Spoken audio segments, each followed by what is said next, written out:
chamado Paulo, cheio do Espírito Santo, fixando nele os olhos, disse: Ó filho do diabo, cheio de todo engano e de toda a malícia, inimigo de toda a justiça, não cessarás de perverter os retos caminhos do Senhor? Pois agora, eis que está aí sobre ti a mão do Senhor, e ficarás cego, não vendo o sol por algum tempo. No mesmo instante caiu sobre ele névoa e escuridade, e andando a roda, caiu sobre ele névoa e escuridade, e andando a roda, procurava quem o guiasse pela mão. Então o procônsul, vendo o que sucedera, creu maravilhado com a doutrina do Senhor. Verso 16. Paulo, levantando-se e fazendo com a mão de silêncio, disse: Varões israelitas, vós outros que também temeis a Deus, ouvi. O Deus deste povo de Israel escolheu nossos pais e exaltou o povo durante toda a sua peregrinação na terra do Egito, de onde os tirou com braço poderoso e suportou-lhes maus costumes por cerca de 40 anos no deserto. E, havendo destruído 7 nações na terra de Canaã, deu-lhes essa terra por herança, vencido cerca de 450 anos. Verso 42. Ao saírem eles, rogaram-lhes que no sábado seguinte lhes falassem estas palavras. Despedida a sinagoga, muitos dos judeus e dos prosélitos piedosos seguiram Paulo e Barnabé, e estes, falando-lhes, os persuadiam a perseverar na graça de Deus. No sábado seguinte, afluiu quase toda a cidade para ouvir a palavra de Deus. Mas os judeus, vendo as multidões, tomaram-se de inveja e, blasfemando, contradiziam o que Paulo falava. Então Paulo e Barnabé, falando ousadamente, disseram: Cumpria que a vós outros, em primeiro lugar, fosse pregada a palavra de Deus. Mas, posto que a rejeitais e a vós mesmos vos julgais indignos da vida eterna, eis aí que vos volvemos para os gentios, porque o Senhor assim nolo determinou. Eu te constituí luz para os gentios, a fim de que sejas para a salvação até aos confins da terra. Os gentios, ouvindo isto, regozijavam-se e glorificavam a palavra do Senhor, e creram todos os que haviam sido destinados para a vida eterna. E divulgava-se a palavra do Senhor por toda aquela região. Capítulo 14. Em Icônio, Paulo e Barnabé entraram juntos na sinagoga judaica e falaram de tal modo que veio a crer grande multidão, tanto de judeus como de gregos. Mas os judeus incrédulos incitaram e irritaram os ânimos dos gentios contra os irmãos. Entretanto, demoraram-se ali muito tempo falando ousadamente no Senhor, o qual confirmava a palavra da sua graça, concedendo que por mão deles se fizessem sinais e prodígios. Mas dividiu-se o povo da cidade, uns eram pelos judeus, outros pelos apóstolos. E como surgisse um tumulto dos gentios e judeus associado com as suas autoridades, para os ultrajar e apedrejar, sabendo eles, fugiram para Listra e Derbe, cidades da Licaônia e circunviança, onde anunciaram o Evangelho. Então, em Listra, verso 14. Porém, ouvindo isto, os apóstolos Paulo e Barnabé, rasgando as suas vestes, saltaram para o meio da multidão, clamando: Senhores, por que fazeis isto? Nós também somos homens como vós, sujeitos aos mesmos sentimentos, e vos anunciamos o Evangelho, para que destas coisas vãs vos convertais ao Deus vivo, que fez o céu, a terra, o mar e tudo o que há neles, o qual nas gerações passadas permitiu que todos os povos andassem nos seus próprios caminhos. Contudo, não se deixou ficar sem testemunho de si mesmo, fazendo bem, dando-vos do céu chuva e estações frutíferas, enchendo o vosso coração de fartura e de alegria. Dizendo isto, foi assim com dificuldade que impediram as multidões de lhes oferecerem sacrifícios. Mas vieram os judeus, verso 19, instigando as multidões e apedrejando a Paulo, arrastaram-no para fora da cidade, dando por morto. Rodeando, porém, os discípulos, levantou-se e entrou na cidade. No dia seguinte partiu com Barnabé para Derbe, e tendo anunciado o evangelho naquela cidade e feito muitos discípulos, voltaram para Listra, Icônio e Antioquia, fortalecendo a alma dos discípulos, exortando-os a permanecer firmes na fé e mostrando que através de muitas tribulações, nos importa entrar no reino de Deus, e promovendo-lhes em cada igreja a eleição de presbíteros, e depois de orar com jejuns, os encomendaram ao Senhor em quem haviam crido. Verso 27. Ali chegados, reunida a igreja, relataram quantas coisas fizera Deus com eles, e como abriram aos gentios a porta da fé, e permaneceram não pouco tempo com os gentios. Então, veja, essa jornada aqui, de hoje e da palavra de Deus, começa em Antioquia, na Síria. Primeira cidade para onde o evangelho chega após a perseguição em Jerusalém. Primeira perseguição, primeira grande perseguição, quando lá ainda em Jerusalém, em Atos, você vai ver isso até o capítulo 6, 7, 8, a igreja crescia em números, a igreja estava impactando a região, tudo aquilo, pessoas se convertendo todos os dias, e acontecendo muitos sinais e prodígios e tal. Houveram as primeiras perseguições, inclusive com apóstolos mortos, como Tiago, o Estevão, um presbítero da igreja, um diácono da igreja, foi apedrejado por blasfêmia, e isso espalhou a igreja. Filipe foi para Samaria, alguns foram para a Síria, para Antioquia, e ali nasce a primeira igreja não judaica, mas igreja de gentios. Então, quando você vê aqui na Bíblia, no Novo Testamento, gentios é quem não é judeu, quem não pertencia à raça ou à religião judaica. Então, todos eles eram considerados gentios. E os judeus achavam que era apenas para ele, mesmo aqueles cristãos, os primeiros cristãos eram todos judeus, então eles achavam que era só para eles, eles não tinham entendido ainda que era para todos os povos. E essas perseguições fez com que a palavra de Jesus acontecesse. Então, chegou lá. Então, é nessa igreja do capítulo 13 que nós estamos vendo aqui como ela era. E nessa igreja, o Espírito Santo, segundo está escrito, fala que se separe duas pessoas, que era o Saulo de Tarso, o apóstolo Paulo, depois conhecido como apóstolo Paulo, e o Barnabé, que tinha um parente chamado João Marcos, que andava com ele, que era discípulo também. E então esses três começam uma obra. O Espírito Santo diz, olha, eles vão para outra obra. Essa igreja chegou aqui, vocês pregaram o evangelho, nasceu essa igreja, mas esses três agora, eles vão levar o evangelho para os povos que nunca ouviram. Então eles fazem a chamada primeira viagem missionária da história, saem. E é nessa primeira viagem missionária que esses fatos aconteceram. Depois eles voltam para Antioquia, no capítulo 14, e relatam para a igreja tudo o que tinha acontecido naquela viagem. Olha, Deus salvou gentios, tudo, eles narraram tudo e glorificaram o nome do Senhor. Disseram, Deus tem feito isso realmente, o Evangelho de Jesus é obra de Deus e tal, e fortaleceu a igreja nessa fé. Nessa noite, irmãos, baseados nessa história, a história a história do Evangelho, a nossa história, porque também é interessante isso, a história não é uma coisa descolada de nós. A história, vamos imaginar que é como um livro, a história da igreja cristã, tem 2000 anos, mas não foi fechado ainda, não foi concluído ainda. E então, quando a gente olha isso aqui, nós estamos vendo a nossa própria história, como isso chega até nós e nos tornamos parte integrante disso. Esse evangelho que começou aqui, chegou até nós um dia, chegou até você um dia, e o mesmo Espírito Santo que separou esses dois homens, que levou eles a essa jornada maravilhosa, inicial, chegou um dia até você, e você ouviu a mensagem do evangelho, você creu, e você então tem no seu coração a certeza da sua salvação em Cristo Jesus.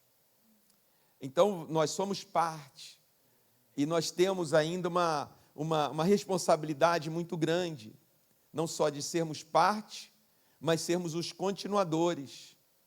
Paulo não está mais aqui, evidentemente, nem Barnabé, nem João Marcos, nem Tiago, nem Pedro, nem João, nem Maria Madalena, nem nenhum apóstolo mais desses da Bíblia. Porém, o Espírito Santo continua, Deus continua, porque Deus é eterno, e a obra dele continua em quem? Em nós. Então, nós fazemos parte e, ao mesmo tempo, temos a responsabilidade de manter esse legado que recebemos, de melhorarmos, se é possível melhorar. Né? Acho que até uma pretensão falar isso, melhorar o que Paulo fez, mas continuar já está bom, né? Continuar através de nós. Paulo, esse mesmo Paulo, quando escreve a Timóteo, numa das cartas pastorais, ele diz: combati o bom combate, prossigo para o alvo, e é isso que eu quero focar aqui nessa noite, esse alvo, ter esse alvo na vida, depende de quê? De 3 circunstâncias. Primeiro, ter uma compreensão da sua identidade, quem você é em Deus. Você e eu precisamos ter essa compreensão. Quem eu sou em Deus? A minha identidade em Deus. O que Jesus... Como, assim, qualquer identidade... Estava conversando ontem com alguém, né? Histórias de família, conversando com o Bruno. Histórias de família. Você fala, na história da minha família tem uma lacuna, certo? Porque eu não conheci determinadas pessoas. Se você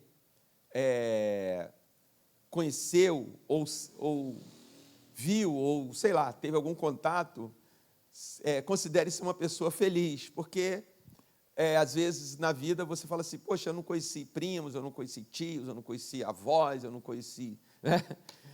E aí isso faz parte da nossa identidade. Você se identificar com alguém do mesmo sangue que você, da mesma cultura, né? Então você fica com a sensação, está faltando algo. Estava conversando sobre isso, que nós forjamos a nossa identidade assim também. E a nossa identidade em Cristo, ela também é formada assim. Muito quem eu era, como eu reagia, como eu pensava, como eu sentia as coisas, como eu me comportava em relação à vida. E depois desse encontro com Jesus, como eu tenho andado, como eu tenho sido diferente, como eu tenho, né, outras sensações, outros pensamentos, outros comportamentos, outras coisas. Então, isso tudo vai formando a sua identidade. Mas é preciso manter essa identidade sempre viva em você. Sempre viva em você. Até porque, hoje em dia, né, de novo, vou colocar aqui os perigos que nos rondam. Os perigos que nos rondam é uma ameaça à nossa identidade. Num sentido geral, genérico. Estamos, de uma certa forma, com uma grande crise identitária no mundo.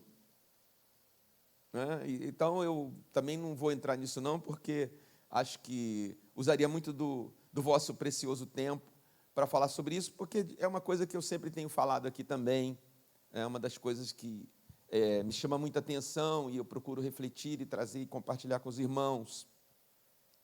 Mas há uma ameaça constante à sua identidade, especificamente à sua identidade cristã, quem você é. Eu espero que amanhã de manhã todos nós acordemos e, ao despertarmos, falamos assim: eu sou de Jesus, eu sou nascido de Deus, eu sou nascido de novo, eu tenho uma nova filosofia de vida, um novo olhar, glória a Deus, e sinta aquela sensação de alegria que a gente sente por estar em paz com a nossa identidade. E é preciso, então, manter isso. Paulo e Barnabé tinham isso. Eu acho que isso foi uma das coisas muito importantes para a missão deles.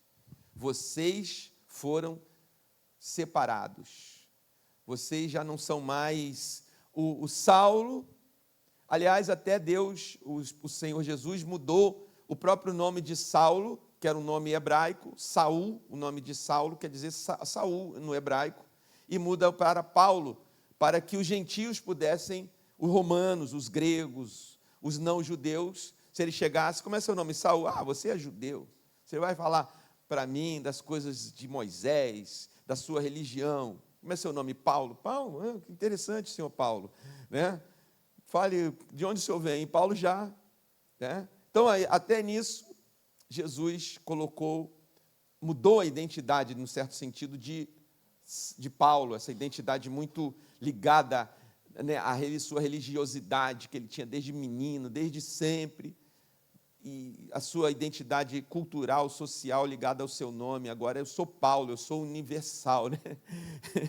Eu não sou só dos judeus, eu sou de quem queira ouvir sobre Jesus, eu estou aqui. Barnabé nem se fala. Barnabé, inclusive, é um apelido. Não era o nome dele. O nome dele era José. Era um nome hebraico também. Mas você vê que os discípulos deram o nome dele de Barnabé, que é um apelido. Bar, quer dizer filho, né? E Bar-Abás, que quer dizer filho de toda consolação, porque ele era um sujeito extremamente acolhedor, carinhoso, né?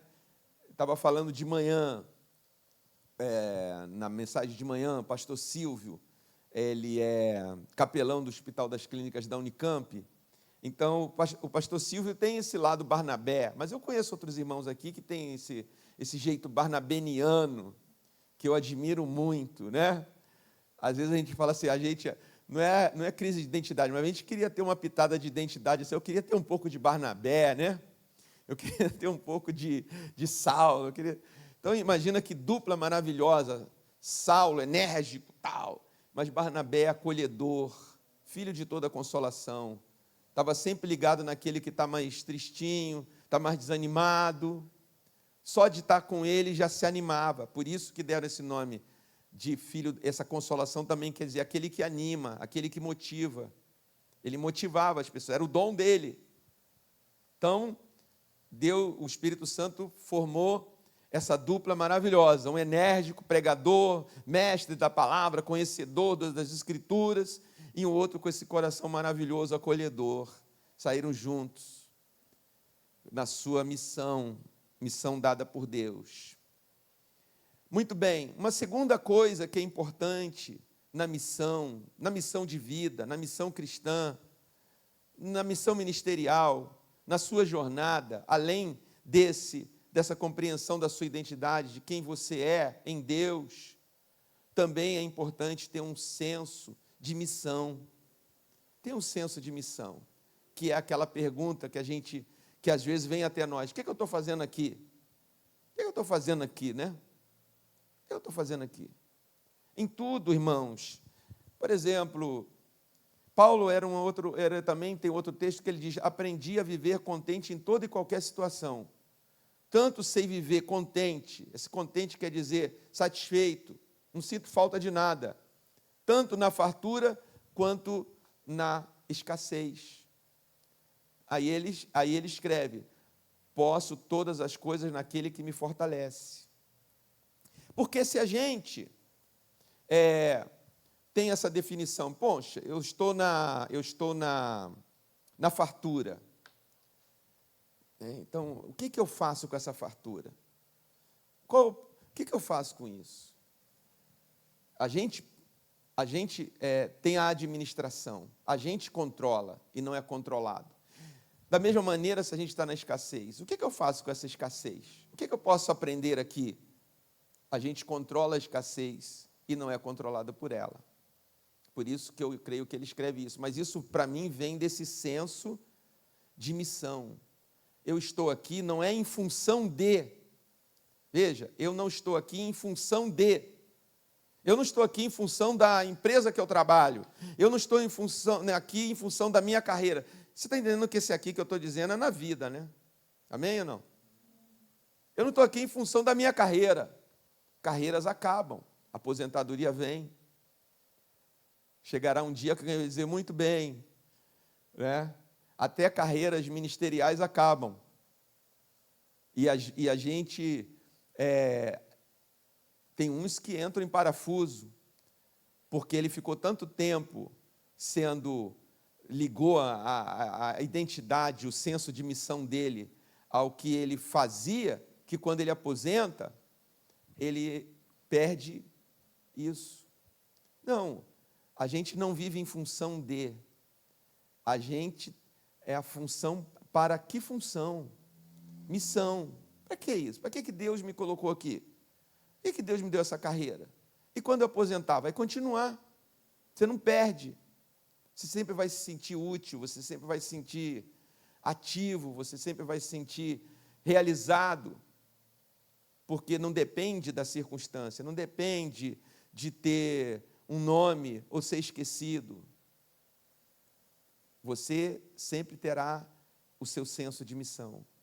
E terceira coisa, ter também um profundo senso do propósito de Deus. Qual o propósito de Deus com a minha vida, com o meu momento, com o meu casamento, se eu tenho filhos, se eu tenho agora essa responsabilidade, com o meu ministério, com o meu testemunho cristão? Qual é o propósito de Deus? Essas três coisas juntas são elementos poderosos nesse mundo que a gente vive, que desafia a nossa identidade, desafia a nossa missão e desafia os propósitos de Deus. É assim ou não é? Há um desafio à nossa identidade, eu já falei isso, há um desafio à nossa missão, o tempo todo. Estava falando isso também de manhã. 40 anos atrás, quando você se convertia a Jesus, você ia sofrer um grande preconceito social. Por quê? Porque a Bíblia era considerada um livro obsoleto, um livro ultrapassado, né? Nos anos 80, 70, ali naqueles tempos em que de grande desenvolvimento científico, histórico, o homem chegou à Lua. Então, como é que vocês acreditam num livro que foi escrito 2000 anos atrás? Como é que vocês acreditam? E outra, desafiavam dizendo o seguinte: Jesus não existiu. Jesus não existiu. Como é que você acredita em alguém que não aprova da sua existência? Ah, mas está escrito. Não, isso aí foi escrito por uma ordem religiosa que foi criada por um imperador, que ele organizou e criou essa organização religiosa, que até hoje é o maior ramo do cristianismo no mundo, e eles escreveram a história para justificar. Era isso que se ouvia. Era isso que era um desafio, você se vestir no domingo, botar sua bibliona, capa preta debaixo do braço e ir. Né? No trabalho, você viu o jogo ontem? Não, porque eu estava na igreja. Você foi lá no Rio de Janeiro, foi à praia ontem? Não, porque eu fui ao culto. As Bíblias. Mas os tempos mudaram, mas os desafios só aumentaram. Não melhoraram, parece que melhorou, mas não melhorou. Por quê? A igreja cresceu. Então, de repente, já não dá para chamar uma massa de milhões de uma massa de gente ignorante, que vive com um livro velho ultrapassado. Então, de repente, Jesus existiu. Né? Não, Jesus existiu mesmo. Isso aqui realmente tem prova científica da existência de Jesus, mas o mais é sempre o ponto que a gente tem que colocar aí, né? Mas Jesus existiu, mas não é esse Jesus que vocês dizem como ele era. Isso também é um desafio para a identidade, isso é um desafio para a missão, isso é um desafio para o propósito de Deus. Se você for como era 40 anos atrás, aquilo desafiava. Você tinha vergonha de chegar na sua família e falar: "Ih, chegou o Bíblia, ô pastor", né? Eu mesmo, meu Deus, para desonra e inglória do Senhor, não, brincadeira. Participava de um teatro, aí no auge dos meus 17 para 18 anos, entrei num grupo de teatro, lá no Rio de Janeiro, lá na minha cidade natal, em Nova Iguaçu, cuja missão daquele teatro era estimular movimentos sociais. Então, a gente ia para um bairro, a gente ia para uma sede de um sindicato, a gente ia para uma igreja, não evangélicos, evangélicos não. E lá, o meu personagem, eu até fazia uma caricatura de um pastor. Que ironia, né? O meu personagem assim, eu mesmo coloquei aquilo, dei essa pitada a mais no meu personagem, para fazer ele bem caricato. Né? O povo ria, né? Meu Deus, e Deus devia estar rindo também lá de cima. Você está rindo, né? Então, você chegar num lugar com a sua Bíblia, como era, lá vem esse chato, eu não quero.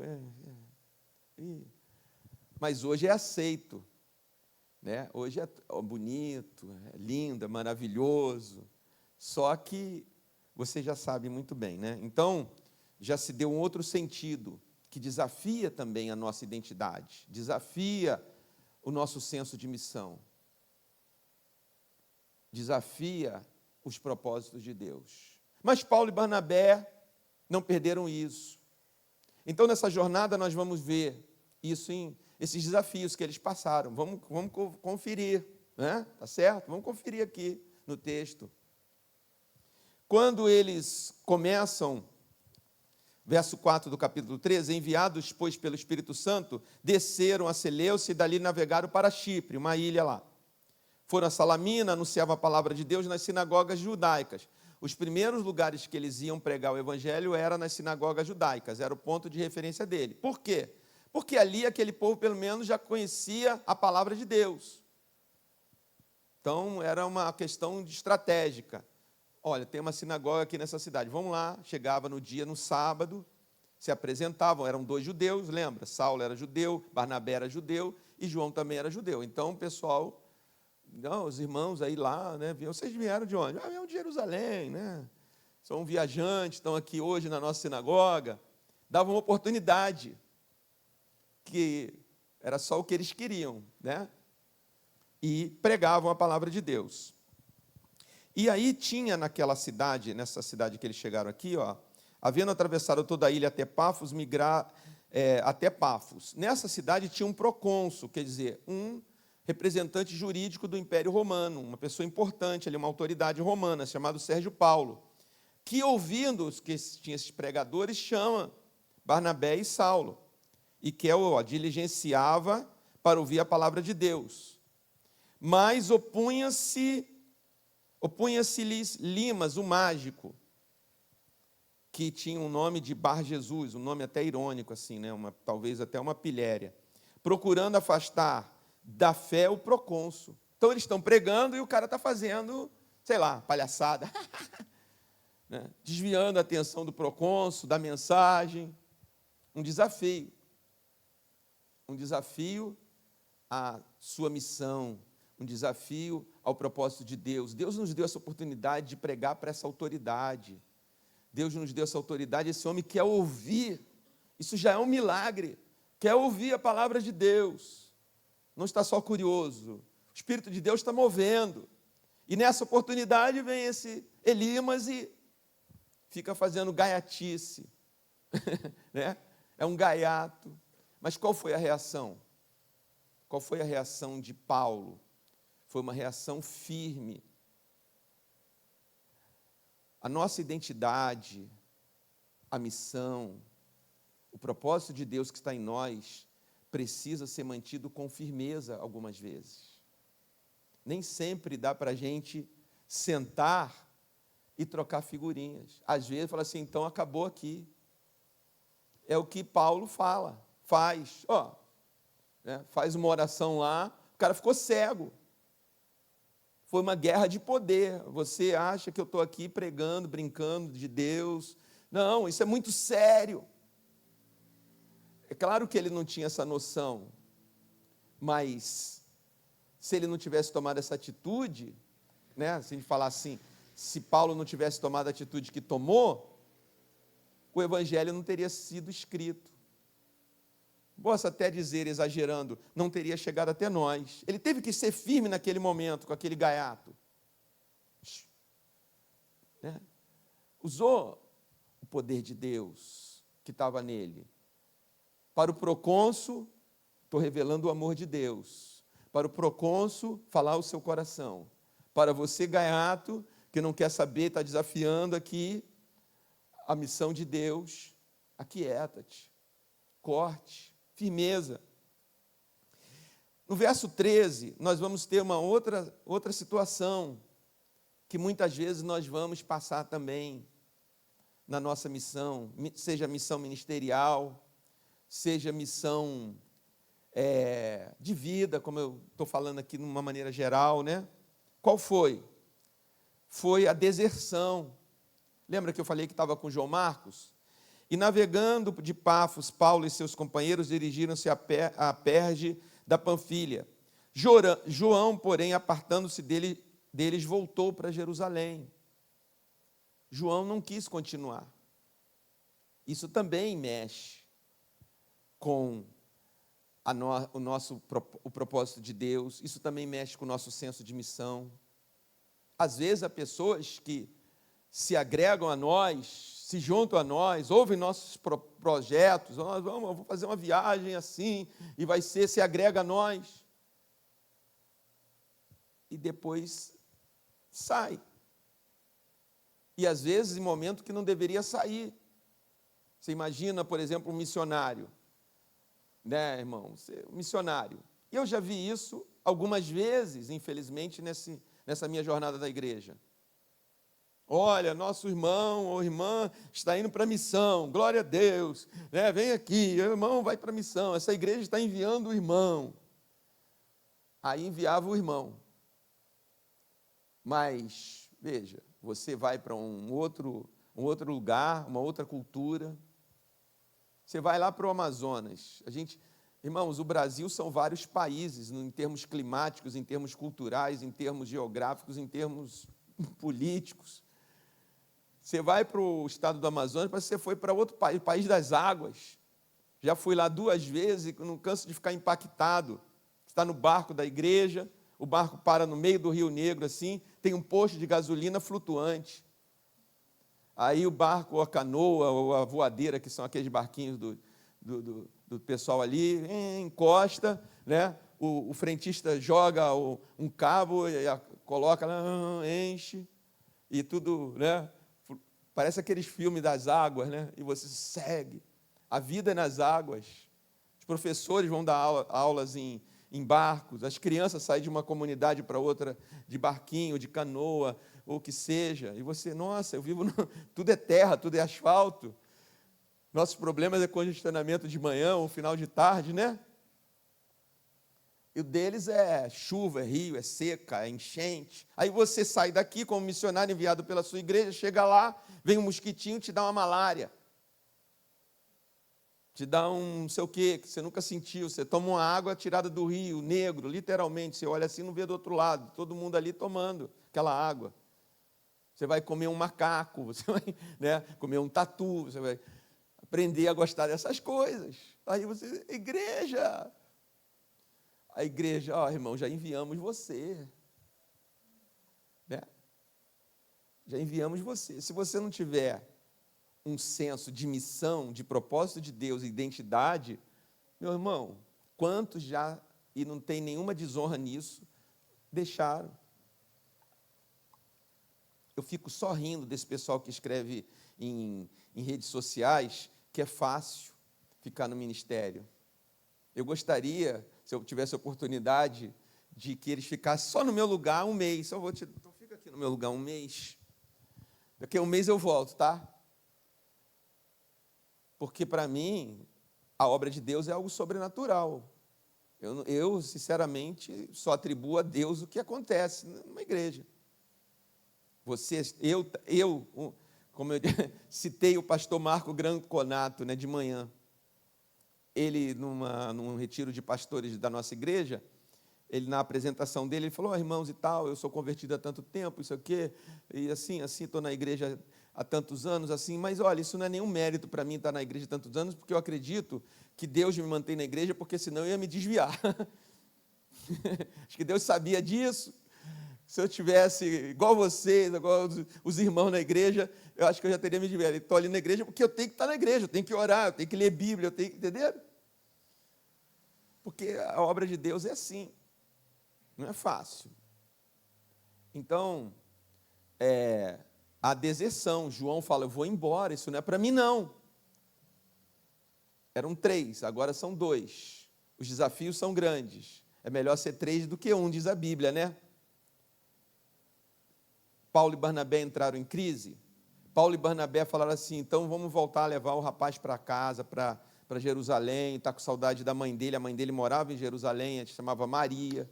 Vamos levar ele de volta, está com saudade de casa, esses costumes, esse povo pagão, essa idolatria toda que ele está vendo, essa coisa toda, perseguição, isso não é para ele não, vamos? Não. Falei assim, então tá, meu filho, pode ir, porque a obra continua. Porque a obra continua. O propósito de Deus não se encerrou. Quando você tem esse senso de missão, da sua identidade e do propósito de Deus, pessoas vão entrar e vão sair na sua vida. E às vezes não é só no sentido missionário, no sentido de igreja, no sentido no sentido geral mesmo. Às vezes você vai ter que optar para continuar.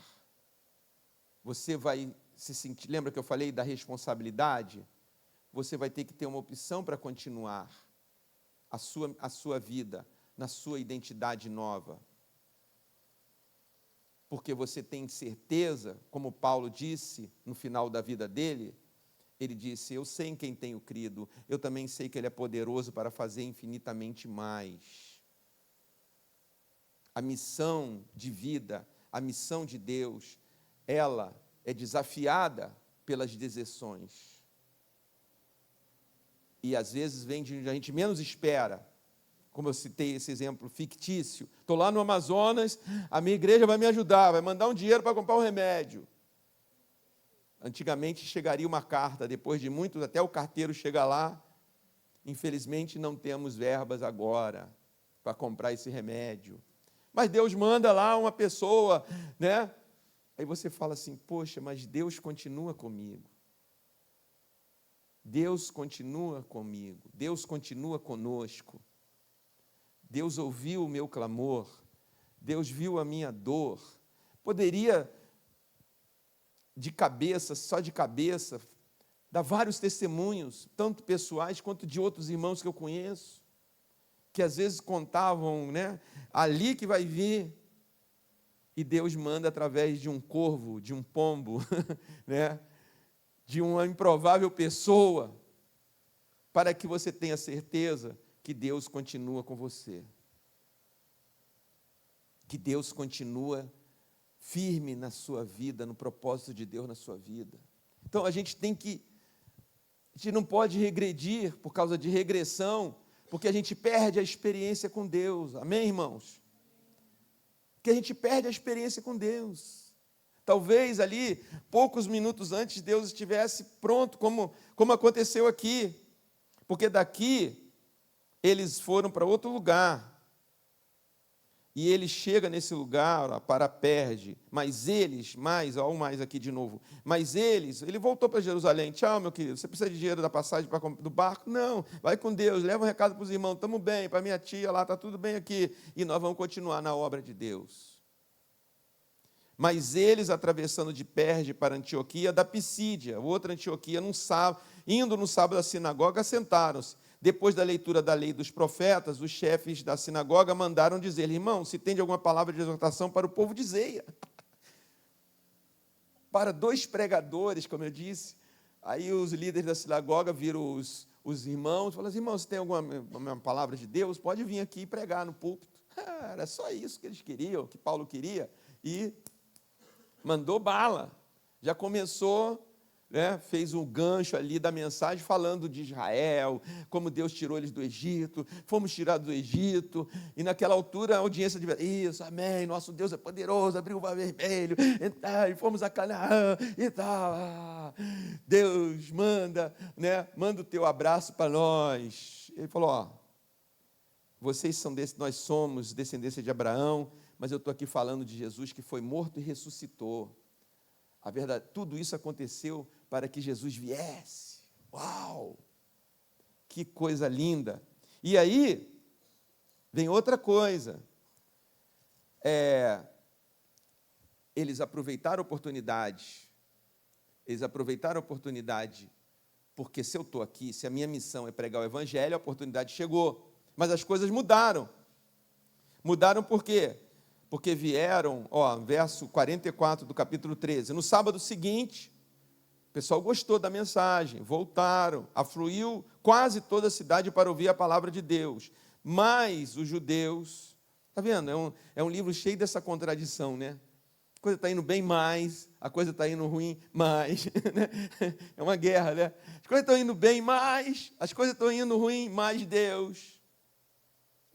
Está vendo como as coisas flutuam? Igual nos rios amazônicos. Mas os judeus, vendo as multidões, tomaram-se de inveja.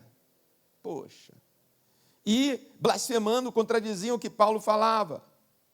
Então, Paulo e Barnabé, falando ousadamente, disseram, cumpria que a vós outros. E aí ele fala, olha, vocês não querem ouvir, nós vamos pregar para quem? Para os gentios.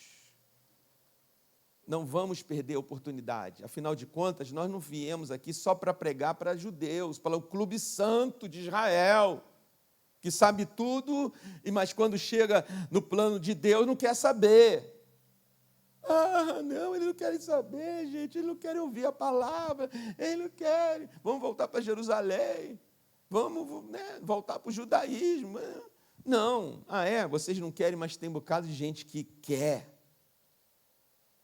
E foi para isso que Deus nos tirou lá de Antioquia, nos separou para pregar para eles. Deus é tão maravilhoso que ainda mandou, em primeiro lugar, mandou o primeiro pedaço para vocês da torta, e vocês recusam, mas os gentios estão famintos, porque nunca ouviram isso, e para eles veio o Senhor também.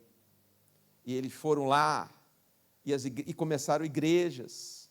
As igrejas nasceram dessa pregação, porque os gentios se converteram. Então se formou uma nova comunidade, pequenas comunidades, novas igrejas, por causa dessa pregação entre os gentios. E, irmãos, e em último lugar, no capítulo 14, eles vão para outra cidade, vão para Icônio. Lá passam por uma experiência também muito interessante. Primeiro porque curam um homem, oram e o homem é curado, em nome de Jesus. E todo mundo conhecia na porta daquela cidade aquele homem. Então, era uma cidade de religiões pagãs. Eles acharam, nossa, os deuses desceram até nós. O que fala bem deve ser o Mercúrio. O Mercúrio é o deus da cura. Um é o Apolo, outro é o Mercúrio, vieram até nós. Já levaram o touro para sacrificar para os deuses vivos que desceram até nós e não sei o quê. Não, Paulo diz, não sou isso, não somos igual a vocês. E falou, né?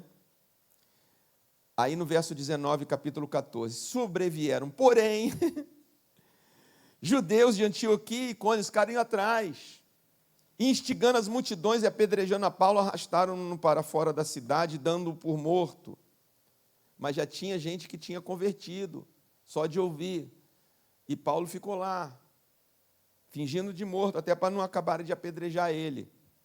Aí aqueles discípulos levaram ele para dentro da cidade, trataram deles, e eles voltaram para Listra, e Icônio e Antioquia, e voltaram para a cidade a igreja que tinha enviado eles em Antioquia da Síria. E lá, a última coisa que eles fazem é testemunhar, é dar toda a glória para Deus.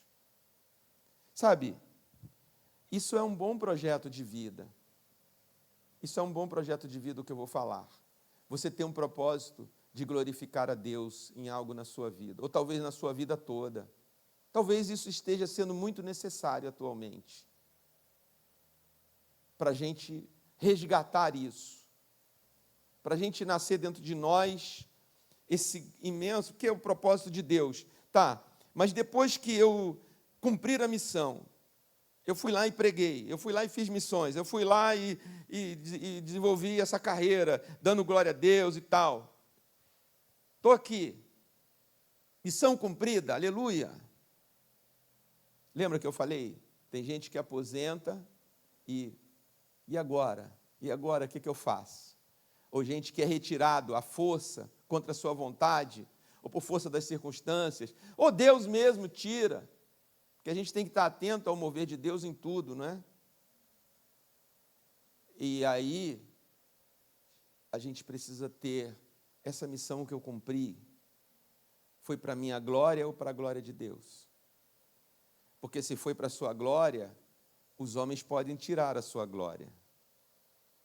Os homens, nós homens, somos peritos em fazer isso, né? Eu vejo, agora a gente está tendo a Copa dos Clubes, né? A Copa Mundial dos Clubes. Nossa, quem perde, às vezes os mesmos comentaristas que estavam glorificando, mas há uma reviravolta naquele jogo e os favoritos perdem, a sua glória é retirada na hora, né? Ninguém fala mais dele, ele sai pelos fundos, sai cabisbaixo. Mas agora a glória é dada aos vencedores. Chama aquele garoto, chama aquele menino. E aí? E aí eu fico, ai Deus, guarda a vida desse menino, né? Que ele não se perca nessa glória. Porque muitos já se perderam. Que é outra coisa que desafia a nossa fé atual. Nos enchermos de glória própria. Também é, mas isso não é novo, tá? Eu falei atual, mas isso não é atual, não. Você lembra de um personagem no início dos evangelhos, depois do batismo de Jesus? Você lembra de um personagem que surge ali? Eu vou lembrar. Jesus, diz os textos dos evangelhos, que foi levado pelo Espírito Santo ao deserto e ficou ali jejuando 40 dias e 40 noites. Quando terminou isso, surgiu, eu ia dizer cidadão, mas ele não tem cidadania aqui não, né? Esse conjurado, esse verdadeiro asilado do céu e da terra, porque não lhe pertencem, nada, mas ele é um usurpador, um ladrão, se apresentou e disse, tu és o Filho de Deus? Se tu és o Filho de Deus, transforma essa pedra em pão. Se tu és o Filho de Deus, atira-te daqui do pináculo do templo e voa, porque está escrito. Se você me adorar, então eu te dou a glória desses reinos que são minhas, eu te dou, só me adorar. Então, é uma proposta, veja, é uma proposta do diabo para Jesus, de dar essa glória humana para ele. Eu tenho essa glória, eu te dou, mas você me adora. Você não cumpre a sua missão, que não vai me atrapalhar em nada. O que vai me atrapalhar é você cumprir essa missão, esse senso de missão, né? Desde menino já falava, o meu pai não trabalha e eu também trabalho. É só me adorar, todo mundo vai te amar, todo mundo vai te idolatrar, te exaltar e tal, e de boa. Agora, se você tem esse senso, então a gente deve viver, queridos, viver para a glória de Deus. Porque a gente nunca vai se decepcionar. E ninguém nunca vai poder tirar a glória de Deus que é vivida, que é construída pela nossa vida. Quando eles chegam, ali chegados, reunida a igreja, relataram quantas coisas fizera Deus com eles e como abrir aos gentios a porta da fé. Deram a glória a Deus. Eles não ficaram assim, esperando, né, os jornais de Antioquia, falando, nossa, os primeiros missionários, né? Agora tem esses vídeos de IA, né?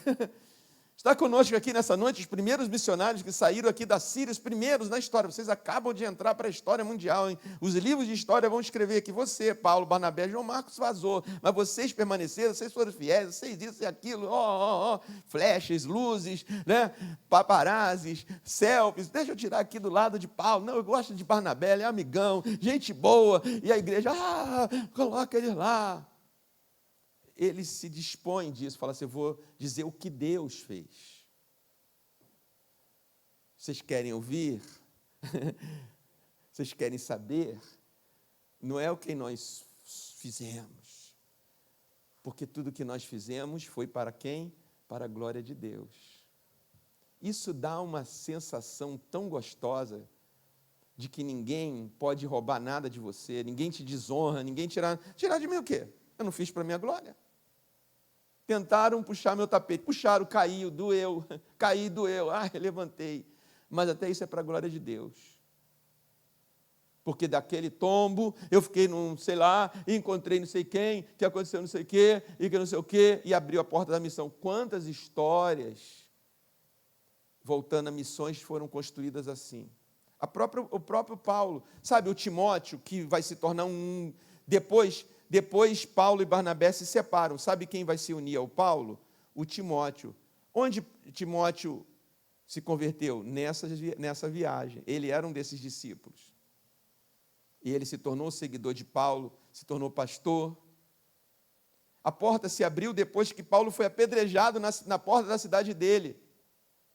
E ele pôde tratar desse cara, ouvir esse cara, se converter, porque a mãe dele era judia. E Paulo depois disse, a sua avó Lóide e a sua mãe Eunice, seu pai é grego, mas a sua avó e a sua mãe são judias, lhe ensinaram a palavra de Deus. E aí você levou a sua fé que elas ensinaram para Jesus. Então foi um momento de dor que levou, agora se ele estivesse buscando glória para ele, era uma decepção essa cidade. Não tinha nada de bom aqui nessa cidade, não tem nada para acontecer aqui. Povo que me tacou pedra, malditos sejam em nome de Jesus, malditos todos vocês, que a terra nunca dê nada enquanto vocês viverem nessa cidade. Não, ficou lá, tem discípulo aqui? Tem. Tem glória para Deus aqui. A missão, né, não se perde com pedradas. Às vezes a missão nasce com pedradas. Eu não vou ousar dizer que na maioria das vezes nasce com pedradas. Porque, sabe por quê? Eu vou trabalhar as pedradas aqui. É as pedradas que dobram nossos joelhos. Né? Um sofá confortável dobra seu joelho? Né? No máximo eu cruzo as pernas, tal, ali nesse friozinho me dou uma coberta, faço uma pipoca, fico vendo uma série. É ou não é? Ou é só, né? Acontece ou não? Está tudo bem, estou confortável. Mas o que dobra o meu joelho, são pedradas. Falta de recursos, falta de amigo, solidão, falta de apoio, desengano, que afeta essas coisas que eu estou falando aqui nessa noite, identidade, senso de missão, propósito de Deus. Não vou levar. Que propósito de Deus? Deus que cuida dos propósitos dele. Quem sou eu? É pesado demais para mim esses propósitos. Deus cuida dos seus propósitos.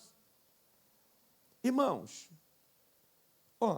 vocês sabem que eu sou sincero, não estou aqui bajulando, cantando virtude minha, não. Mas eu pauto uma parte do meu ministério pela sinceridade.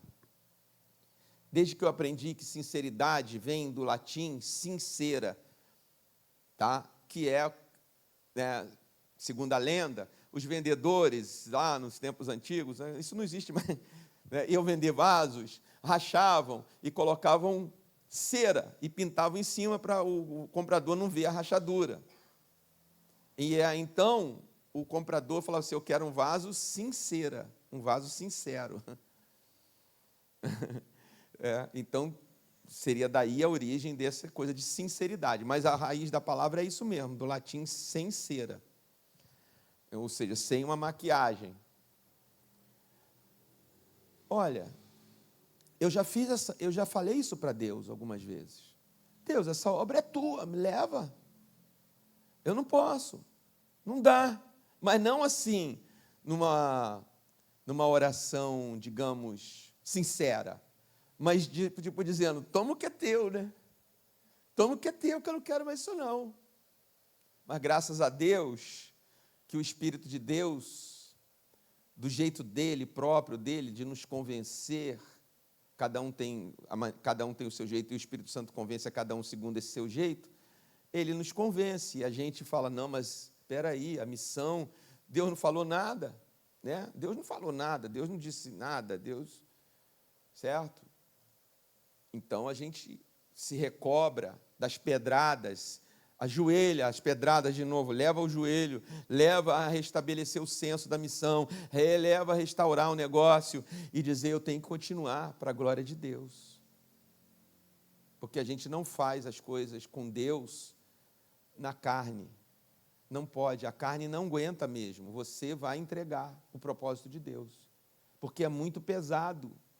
É muito pesado falsos profetas, falsos mágicos, amigos que desertam. É muito pesado gente que num dia te aplaude, como esses ouvintes, no outro vêm os invejosos e você vira inimigo público deles. É muito pesado você fazer um milagre e ser apedrejado depois. É muito pesado para a carne. Mas é leve a obra que Deus colocou na sua vida. Porque Jesus disse, o meu jugo é suave e o meu fardo é o quê? É o quê, irmãos? É leve. Venham a mim, todos vocês que estão cansados e sobrecarregados, e eu vos aliviarei. Talvez essa noite você esteja sobrecarregado, porque a sua identidade foi desafiada, e como qualquer ser humano, você reagiu, se trancando, negando, querendo assumir outra identidade. Bom, eu não vou pecar, né? Eu não vou para o inferno, mas também não vou ser mais aquele. Vou deixar esse quietinho aqui, porque não mexe com ninguém. Empate já é vitória. 0-0, não, 0-0 não, para o reino de Deus, é só vitória. Nós temos que ter esse ímpeto, vamos conquistar, vamos fazer gol, vamos resgatar almas, vamos cumprir a missão que Deus me deu. Talvez nessa noite você fique contabilizando as deserções na sua vida, os nãos, as decepções, as promessas não cumpridas, os contratos que não foram feitos, foram desfeitos com você, ou com aquilo que você colocou o teu coração ali naquela pauta, e não foi cumprido a outra parte, você sozinho falou, desertou, parei. Talvez nessa noite você precise colocar a sua vida e dizer, a minha vida eu quero reafirmar, é para a glória de Deus. Tudo que eu tenho, o que eu vier a ter, tudo que eu vier a acontecer, é para a glória de Deus. Isso inclui, como num casamento, na doença ou na saúde, na pobreza ou na riqueza. A hora que estiver lá em frente àquela praia maravilhosa, certo? Vou colocar aqui uma praia maravilhosa, aí, ó, aquela praia maravilhosa, água quente, o vento nos coqueiros, né? Ali, você ali com um churrasquinho, camarões, tal. Isso é para a glória de Deus. Mas também sem dinheiro para pagar a conta básica. Não estou entendendo, né? Porque isso a gente é difícil entender, né? É mais fácil entender, poxa, porque fala assim, nossa, Deus me viu, Deus me abençoou, glória a Deus, né? Mas não ter dinheiro para pagar a conta, o CPFL, o DAI, o aluguel, a prestação da casa, do carro, sei lá. Não estou entendendo, não. Mas também é para a glória de Deus, porque é um exercício. A gente vive pela fé, irmãos. A gente vive pela fé e não pela vista. Amém?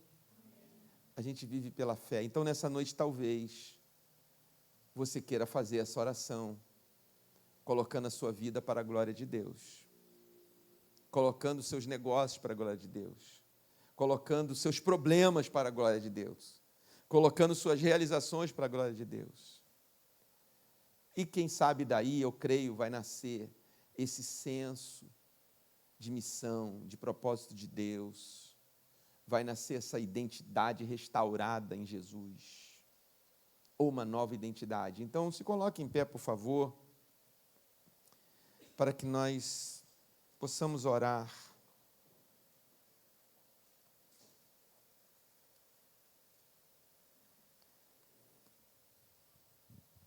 Nós cantamos aqui muito bem, vibrantemente, como deve ser, que Jesus é o nosso melhor amigo e nele a gente pode confiar. Essa música foi uma música muito cantada nesses anos 80, naqueles idos dos anos 80, ali 86, 7, 8. E estava muito fresco ainda na minha cabeça, né? Que eu tinha tido amigos desses tempos outrora. E confiei até a minha vida, né? Mas quando Jesus entrou na minha vida, eu falei, mas esse Jesus, nesse amigo a gente pode confiar. Então era uma música que tinha e tem até hoje. Os tempos mudaram, a gente amadureceu, mas ainda é uma música que a gente cantou aqui. Jesus é o meu melhor amigo e nele a gente pode confiar. Aproveite, irmãos, isso como um gancho para você falar o que você sabe que precisa falar ao Senhor. O que você precisa dizer ao Senhor nessa noite, na sua oração. Que você confia, assim como você cantou vibrantemente. Agora fale ao Senhor. Fale ao Senhor o que você precisa dizer. Que a gente precisa confiar nele. A gente precisa confiar no propósito. A gente precisa confiar no agir de Deus. Que não importa a situação que houve, que está havendo, que haverá, porque haverão outras, viu? Haverão outras. Só que vai te encontrar mais maduro, vai te encontrar mais sábio, mais refeito. Não vai te encontrar amargo, não vai te encontrar trancado, fechado. Ainda, voltando à história de Barnabé, que era esse homem da consolação. Barnabé, quando voltou para Jerusalém, ficou um tempo com João e trouxe ele de volta para a missão. Entendeu? Esse menino estava verde ainda. Vara verde se dobra com qualquer coisa, mas agora ele está mais maduro. Vem comigo, garoto. E levou João Marcos. Paulo não entendeu isso e brigou com Barnabé. Tem a briga deles na Bíblia. Eu não quero esse covarde comigo, não. Então Barnabé disse, você então segue com Silas e eu vou com esse garoto, que ele precisa aprender. É assim que motivadores fazem com a nossa vida.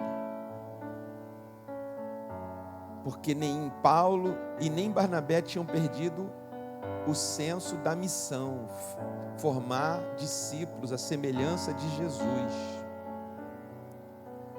Senhor Jesus, nessa noite, nós estamos orando aqui, e eu creio que o Senhor está restaurando a nossa identidade.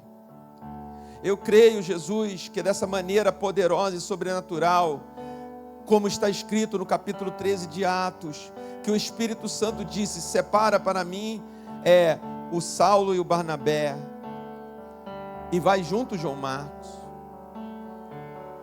Eu creio que nessa noite o teu Espírito, Senhor, está restaurando, porque a tua palavra nunca volta para o Senhor vazia. O seu Espírito está nos convencendo, por que não dizer, Jesus, curando, porque acaba virando uma ferida. A amargura vira uma ferida. O ressentimento, a decepção, tudo isso viram feridas, cascas que não cicatrizam. Mas eu creio, Jesus, que o Senhor está curando nessa noite. Porque é para a tua glória. É para a tua glória que nós vivemos. Nenhum de nós se perde. O Senhor disse, aquele que vem a mim, de maneira alguma o lançarei fora. Eu creio que nessa noite, Senhor, mesmo talvez alguém passando um momento difícil, uma tribulação, está tendo esse propósito com o Senhor, é para a tua glória que eu vou viver, é para a tua glória que eu vou continuar. E eu quero um dia poder dizer isso, para que ouvidos ouçam o que o Senhor fez. Eu não vou só ficar contando as cicatrizes, as pedradas que levei, as deserções que levei, ficar contando isso pro resto da minha vida. Eu não quero. Se mínimo, no máximo que virem memórias, que eu tire lições, mas não quero viver isso para contar na roda da mesa, para os meus filhos, para os meus netos, ou para os jovens, ou para os mais novos na fé, que chegarem e dizer: mas você não viu nada ainda. Espera que você vai ver lá na frente. Eu conheço aí, conheço tudo. Eu não quero ser esse anti-evangelho vivo. Porque, Jesus, eu quero poder dizer, eu quero, sinceramente, Jesus, estou orando junto com eles aqui, Jesus. O Senhor sabe disso. Eu quero poder dizer: foi tudo para a glória de Deus. O nome de Jesus foi glorificado. A pessoa de Jesus foi glorificada. Alguém, mesmo naquele dia que eu estava no ônibus, e isso, irmãos, é verdadeiro esse testemunho. Um tempo difícil, uma crise, seminarista, sem dinheiro, dando aula, ganhando um pouquinho de dinheiro na escola que mal... nem conseguia pagar minhas despesas, ainda solteiro, noivo para casar. Mas uma professora do estado, no colégio do centro de Campinas, pegava no mesmo horário, a gente conversava. Uma mulher deprimida, depressiva. E eu falei: eu vou falar de Jesus para essa mulher. E falava, expedia no terminal rodoviário, eu ia para o meu ônibus, ela ia para a conexão dela.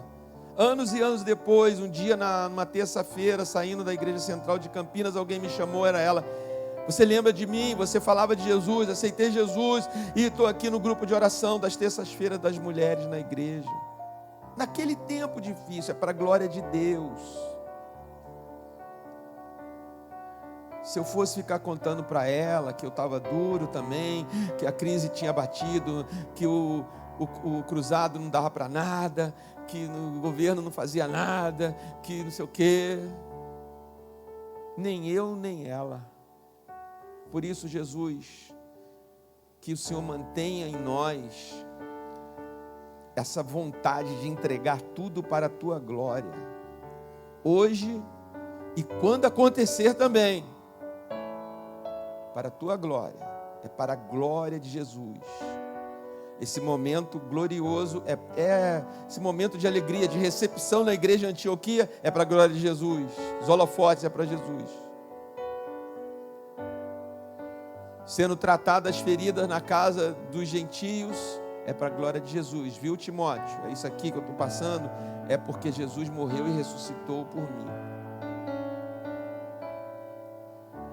Eu agradeço ao Senhor por nossas vidas, pelo Teu cuidado, que nada vai nos impedir de continuarmos na missão do Senhor, no propósito do Senhor e na nossa identidade, entregando de fé em fé, de glória em glória para o Senhor. Abençoa a nossa semana, nos livra de todo mal, nos livra das emboscadas, das ciladas, das astúcias, das seduções, porque o ataque a gente já vê, é hostil, a gente foge, mas sedução, então livra-nos também, Jesus, das seduções, das palavras doces envenenadas. Livra-nos, Pai, nossa casa, nossa família, livra a Tua igreja, não só essa congregação, mas toda a Tua congregação. Nós oramos, porque a nossa missão também é orarmos uns pelos outros, para que mais vidas conheçam o Teu Evangelho, conheçam a Jesus, o Senhor dos Senhores, o Rei dos Reis, e que o amor de Deus, o nosso Pai, que a graça do nosso Senhor e Salvador Jesus Cristo, que a comunhão e as consolações do Espírito Santo estejam conosco hoje e todos os dias, em nome de Jesus. Amém. Deus abençoe, irmãos.